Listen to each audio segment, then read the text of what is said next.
I can tell you that this diagram really makes me want to die, Graham.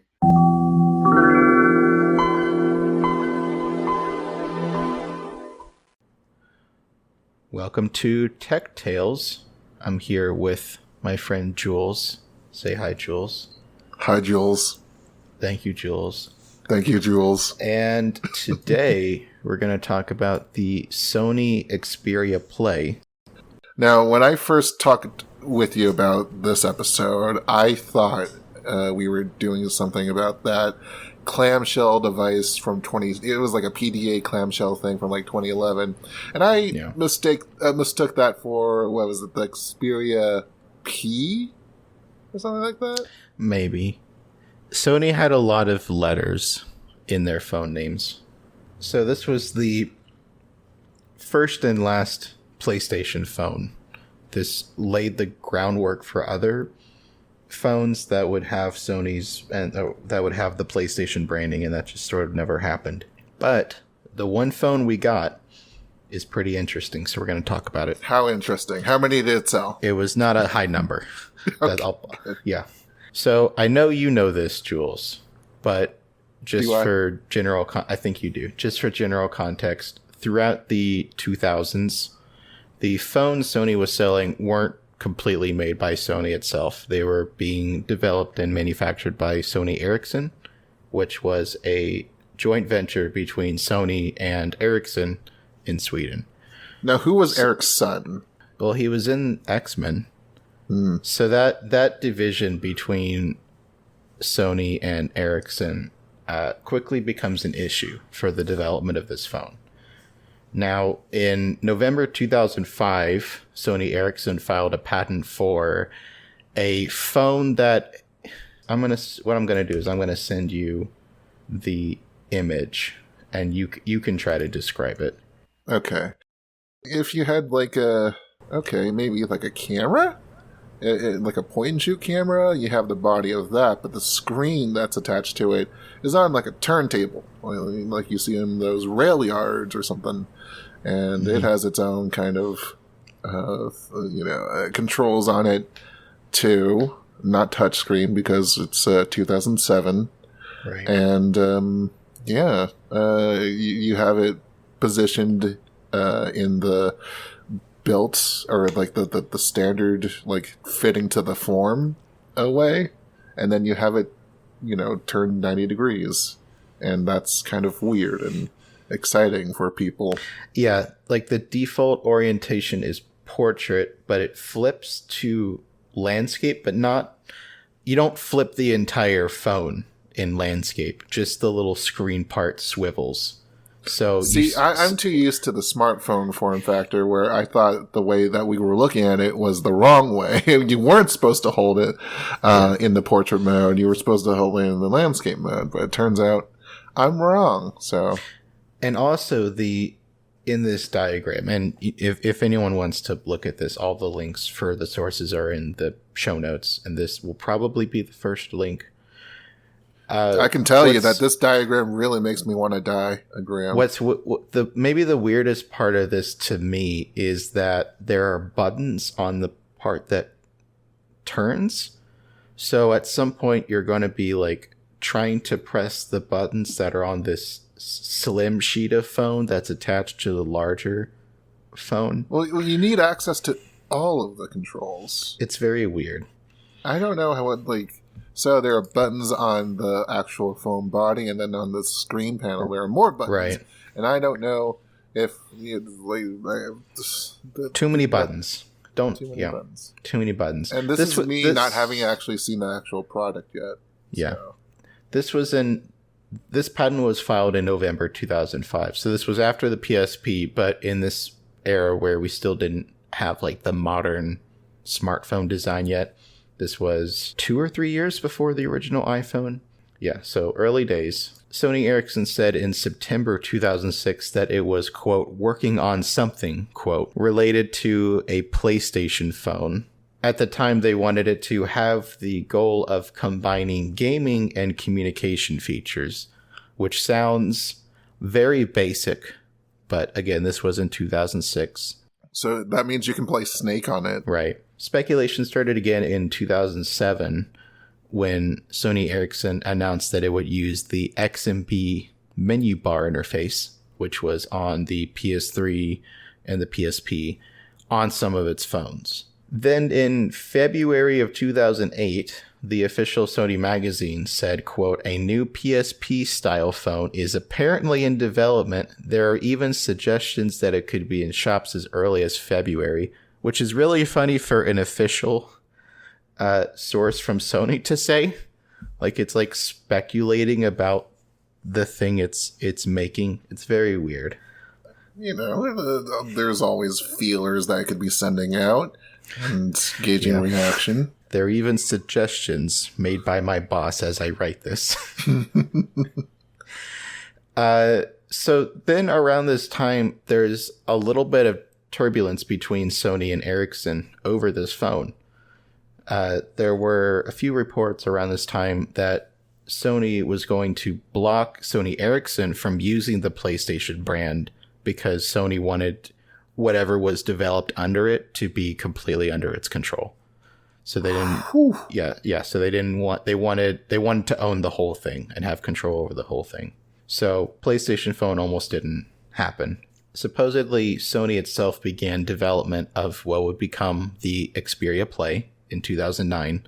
The first leaks of the Xperia Play started around 2010, and they were fully accurate to what the phone would look like. And then, I love when this happens, they released the PS Vita, and that changed the world. Not yet, Jules, not yet. Okay. No. So in January 2011, a prototype was published on eBay, and it had a starting price of $2,500. Holy crap. Yeah. I don't think it was sold. I think eBay took it down, which is usually what happens when someone tries to list prototypes of unfinished hardware on eBay. Finally, in 2011, Sony announces the Xperia Play with a Super Bowl ad. So they're spending the big bucks to show off this phone. The advertisement they made took 4 months of production and had 9 days of shooting in Thailand. The place where you go to for all your commercials. Of course. All right, let's do it in 3, 2, 1, go. Okay, so the Phil Collins treatment in progress.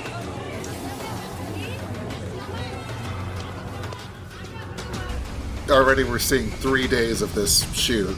Yeah. In like the first few seconds. It's a guy like walking through a factory of some kind. Yeah, factory, hallways, streets. There's a guy cutting a bandage. Cutting thread? A bandage, oh, okay. Oh my god. That is uncanny. It's a freaking android bug droid. You know, modern life-size model, except with actual human hands. Yeah. Well, no, it's the Android, but it just has human thumbs. Oh, just the smartphone with everything you need and the one thing you want. Xperia Play. What's the one thing I want? Tell me. So that's a commercial. Sony shared more details about the phone a few days later at the Mobile World Congress 2011 event. And they're really long playing this play. Yeah. This was when they talked about the hardware extensively. I'll go into that in a little bit. My favorite part of the podcast is when we dive into the spec sheets. Of course. They talked about the software they were working on. They promised 50 titles optimized for the phone by launch, which included a Guitar Hero game, Dead Space, and Assassin's Creed. So then the phone was finally released in April 2011 in Europe, and it came in May in North America. Are you ready for the specs? We had a 1 gigahertz Qualcomm Snapdragon S2 chip. Was that current 2012? I think that was the S3 or S4. Yeah, it was pretty close to recent. But okay. Yeah. It might have been a generation behind. Yeah. but it had which everyone 512 complains about, and everyone gets all in their girds and gets mad. Well, a gaming phone, you want the latest thing. And greatest, because it has to go together with the latest. It also had 512 megabytes of RAM. Do you know how much storage this has, Jules? 64 megabytes. It had 400 megabytes. Oh, gosh. That's good enough for... Although, the micro SD card could hold up to 32 gigabytes. Okay, well, now you can store Borderlands. Now you can install more than a game. 400 megabytes, you can barely fit the Sony PlayStation 1 intro on it. Yeah.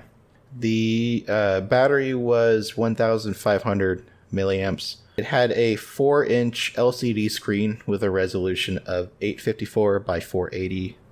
So not really high res, but in 2011, that was fine.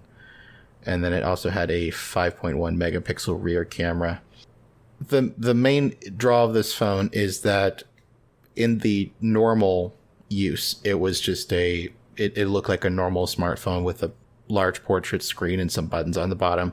But you would turn it sideways and then flip out the bottom part, sort of like a lot of the landscape keyboard phones of the time. But instead of a keyboard on the bottom part, it was a gamepad that looked a lot like PlayStation gamepad. Yeah, it looked a lot like the PSP controls.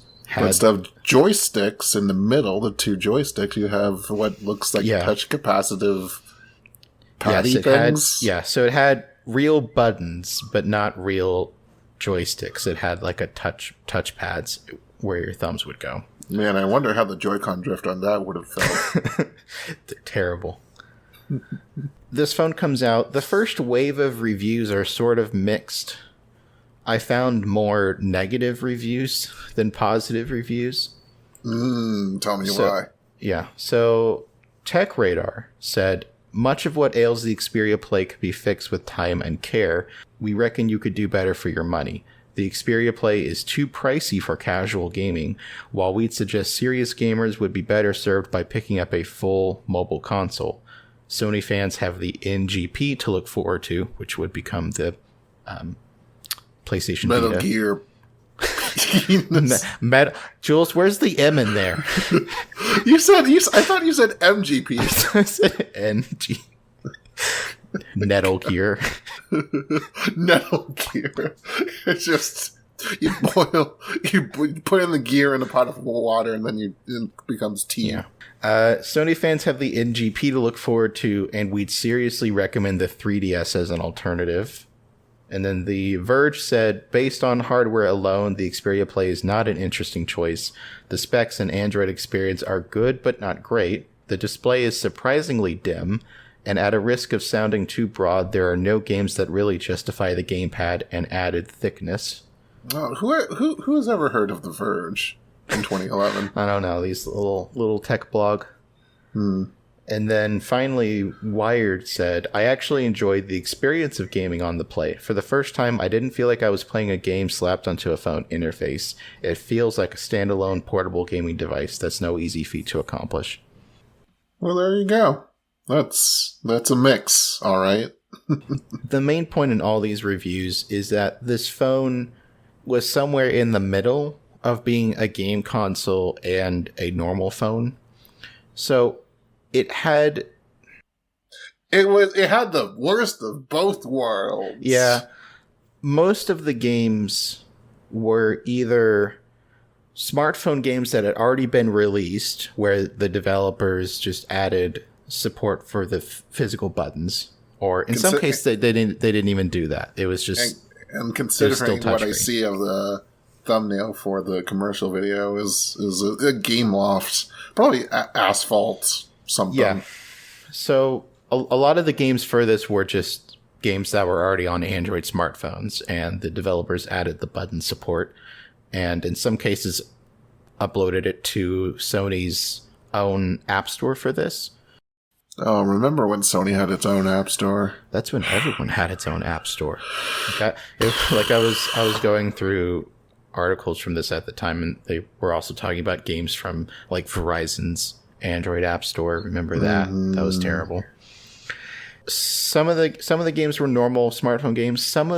There were a few, I say, exclusive titles for this phone, but they were really just games that were coming to Android and had a few months of exclusivity on the Xperia Play. Look, if it's not Crash Bandicoot 3, I am not interested in buying your damn Xperia Play. It's funny you say that, because there was like a third category of games which were older PlayStation games that Sony brought to the Xperia Play as emulated. So one of them was the original Crash Bandicoot. But there weren't very many of those. Foretells how great the experience will be, especially 2011 hardware. You would expect maybe that a gaming phone would be talked about a lot at E3 that year, and it really wasn't. The most important news to come out for this phone at E3 2011 was that Minecraft Pocket Edition was shown off for the first time. And it was, so it was on the show floor.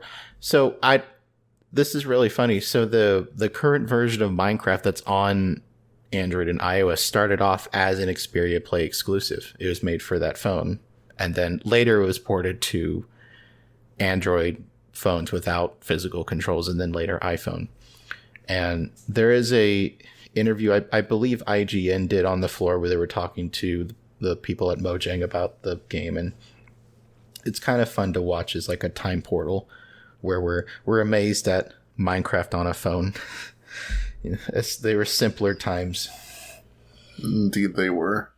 Given the graphics, I think you could fit about two full blocks on that screen. Yeah. The original game had very small worlds. It was a while before they could add infinite worlds. With the mixed reviews and not a lot of attention on it at E3, the phone didn't seem to sell very well. I look through investors' meetings from Sony Ericsson. I look through industry reports. I couldn't find a sales range, like around how many units were sold. But I do know that Verizon so this phone comes out in May in the United States. In July, Verizon cut the price from $200 on contract to $100 on contract. Oof. And then in the United Kingdom, where I believe it launched in April, one of the larger retailers there slashed the price from £600 to £200 in September. You know what's upsetting? What's upsetting? The Nokia N-Gage got 3 million sales. I know. All those suckers. Really, the last time Sony talks about this phone is in October 2011, when they announced that it would get an update to Android 4.0 Ice Cream Sandwich. So at launch, it's running 2.3 gingerbread. Yeah, big update. However, that update was canceled in May of 2012, even after a beta release was published. I believe Sony said at the time that there were performance issues with the phone, which doesn't surprise me because that's also what happened to a lot of other phones from this period. There was a jump in system requirements going into Ice Cream Sandwich, especially with, I think storage might have been an issue. And then in 2012, which is when the update was canceled. World ended. Right, of course. And also, Sony released the PlayStation Vita. So after Sony decides it's not going to update the phone, that's really the last we ever hear about the Xperia Play from Sony. Sony updates the PlayStation Mobile framework in 2014, which is what a lot of the games that were available on this used. And also, I believe that's how you bought the emulated PS1 games. They updated that in 2014. However, that update was only for the PlayStation Vita and PlayStation TV. So at this point, they're kind of done bringing new software features to the Play. And then finally, that storefront entirely was closed in July of 2015, and it shut down completely a little bit later. So what was that? 4 years, or from barely 5, maybe? Yeah. So the phone was released in 2011, and the store that had some of the games in it was shut down in 2015. I know people who still have a Galaxy S3s, and they're holding on to them.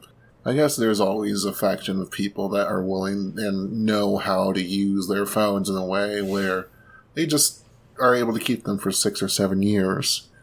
And having this just go poof fairly quickly is kind of sad.